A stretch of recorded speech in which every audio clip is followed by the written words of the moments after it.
Welcome to Audiobook 365 Stories.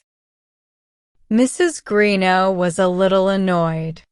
It is strange that seamstresses also get married, like everyone else, she said, half joking and half serious.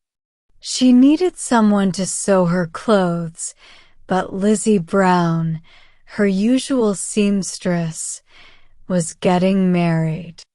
Now she had to find someone new. That day, 10 women had come, but none were right. Just then, the doorbell rang. "Here comes number 11, Mrs. Greeno said. Her daughter, Kitty, watched with interest. She was 16 and had grown a lot since last year. Now, all her clothes were too small. A quiet, serious-looking woman entered. She was about 40 and dressed simply. Mrs. Greeno told her what needed to be done. "I have done this work before," the woman said. She showed letters from other ladies who said she was good at sewing. "Very good," Mrs. Greeno said after reading. "Can you start tomorrow?"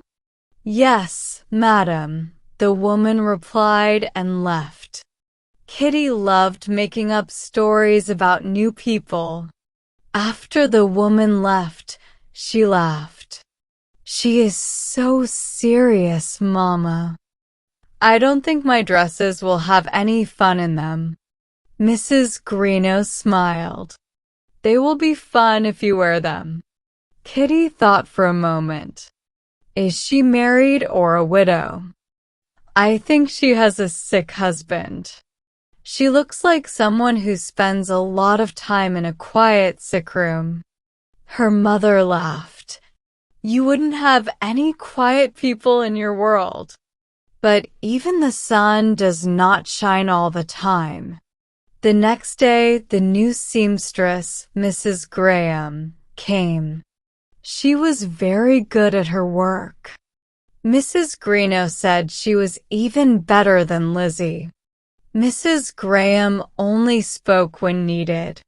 Kitty, who could make anyone talk, found it hard to speak to her.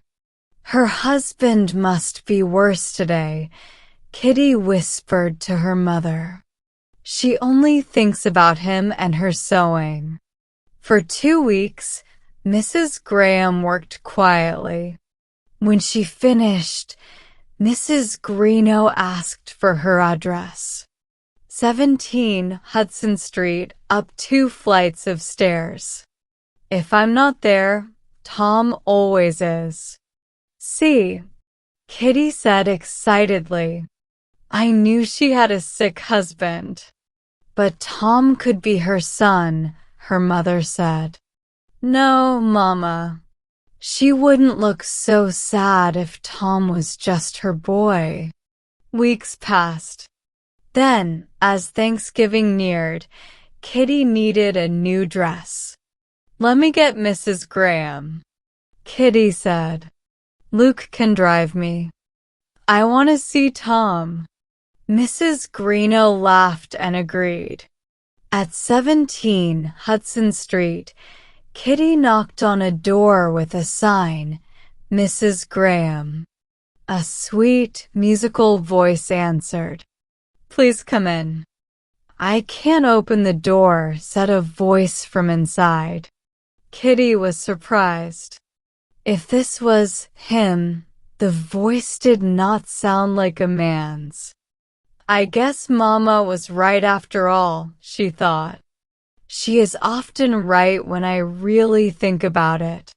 Kitty opened the door and saw not a man or a boy, but a girl about her own age.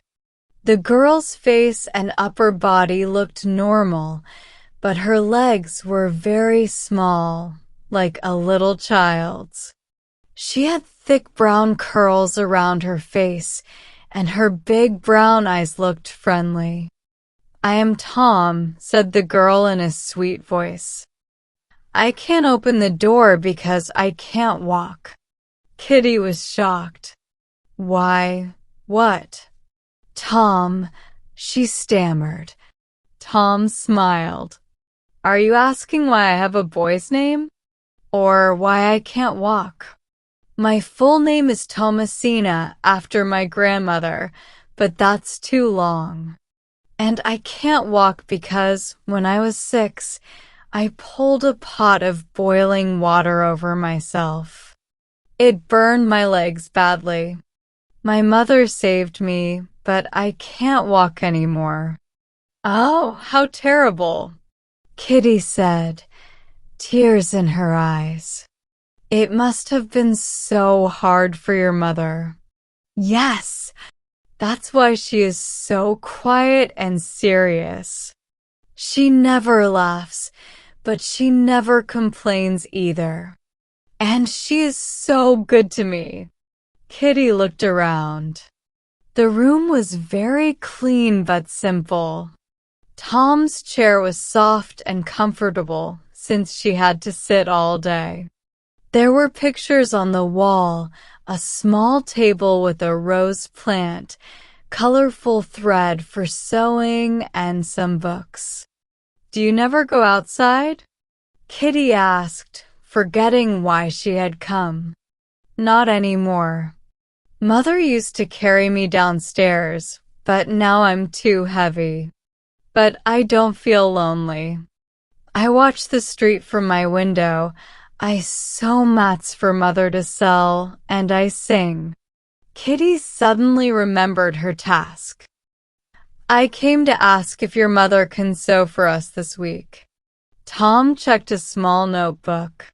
She is busy tomorrow, but she can come Thursday, Friday, and Saturday. Please write your name here. Kitty took off her glove and wrote her name. How old are you? Tom asked. I'm 16, Kitty said. So am I.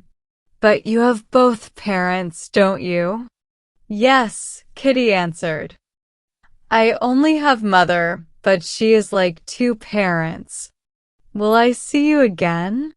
Yes, you will, Kitty said, then kissed Tom's cheek before leaving. At home, she ran to her mother. Mama, I learned something today.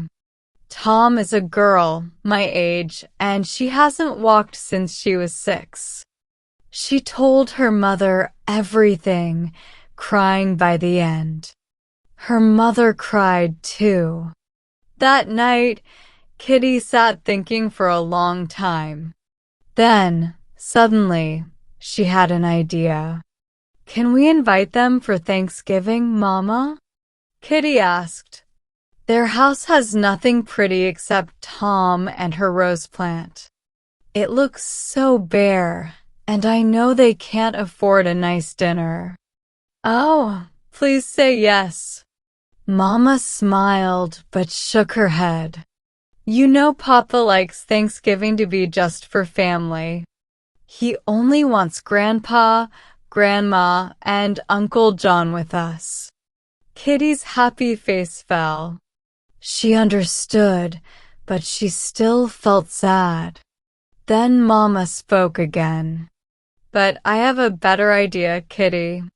Maybe Mrs. Graham and Tom would prefer to be alone together, just like Papa likes our family to be together. How about this? We will send them a special Thanksgiving dinner, and you can take it to them in the carriage.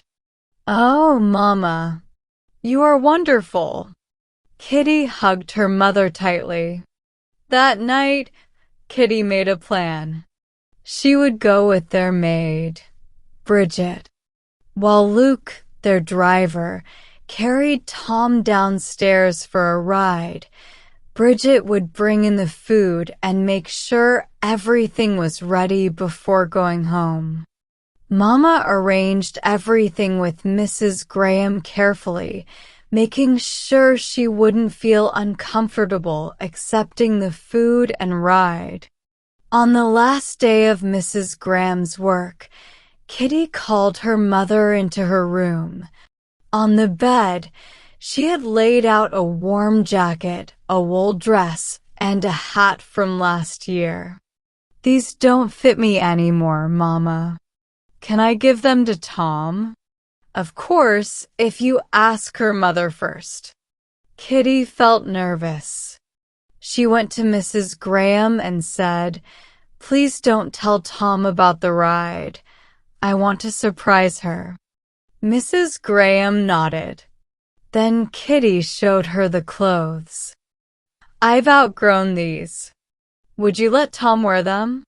Tears filled Mrs. Graham's eyes, but she smiled. "God bless you, Miss Kitty.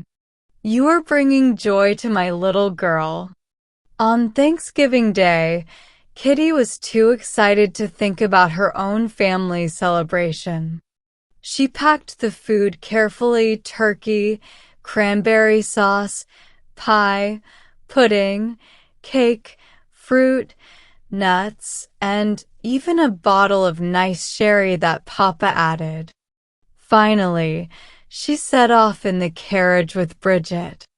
At Tom's house, Luke carried the food inside while Kitty rushed upstairs. Tom was dressed in the warm red dress, looking proud and happy. "I've come to take you for a ride," Kitty said. Tom's eyes widened in joy. Then she hesitated. "But how will I get downstairs?" "Luke will help," Kitty said cheerfully. Luke lifted Tom like a child and carried her down. Then Kitty surprised her with the jacket and hat. Tom tried to speak but was too overwhelmed. The carriage rolled through the city, past the Common, the golden dome of the State House, and the sparkling frog pond. People walked with happy Thanksgiving smiles. Tom gasped, "Did you say there's nothing pretty to see today? I didn't know the world was this beautiful." When they returned, Tom's home was filled with the smell of Thanksgiving dinner. The table was set and Tom's chair was ready. Kitty didn't wait for thanks. She saw the joy in Tom's eyes. That was enough. She bent down, kissed her friend's rosy cheek, and left quietly. This was Tom's Thanksgiving, and it was perfect.